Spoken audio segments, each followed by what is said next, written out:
BNP chairperson ও সাবেক প্রধানমন্ত্রী বেগম খালেদা জিয়ার সাথে সৌজন্য সাক্ষাৎ করেছেন ঢাকায় সফররত পাকিস্তানের উপপ্রধানমন্ত্রী ও পররাষ্ট্রমন্ত্রী ইসাক দার। সন্ধ্যায় গুলশানে বিএনপি চেয়ারপারসনের বাসভবনে যান তারা। এ বিষয়ে বিএনপি স্থায়ী কমিটির সদস্য এজেড জাহিদ হোসেন বলেন, আগামীতে পাকিস্তানের জনগণের সঙ্গে বাংলাদেশের জনগণের সম্পর্ক কিভাবে স্বাভাবিক করা যায় এসব নিয়ে আলোচনা হয়েছে। বিস্তারিত মণ্ডলের নামে রিপোর্টে।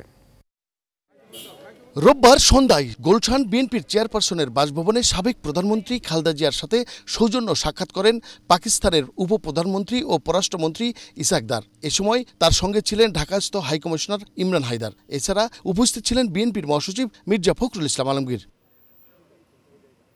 পরে ব্রিফিংয়ে বিএনপির স্থায়ী কমিটির সদস্য এজেড জাহিদ হোসেন বলেন, সার্ক ইস্যু নিয়ে আলোচনা হয়েছে।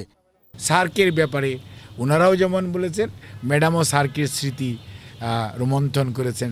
সার্ক প্রতিষ্ঠাকালীন সময়ে কি অবস্থাটা ছিল, দেশের স্বার্থ সংশ্লিষ্ট বিষয়ে ভবিষ্যতে যাতে দুদেশের মানুষের সাথে আরও আপনার সম্পর্ককে স্বাভাবিকরণ এবং একই আন্তর্জাতিক অঙ্গনে যাতে সবাই মিলিতভাবে কাজ করতে পারে সে কথা উনি বলেন।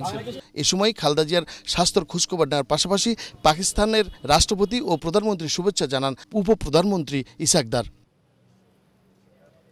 মণ্ডলের নাম, এশিয়ান টেলিভিশন, ঢাকা।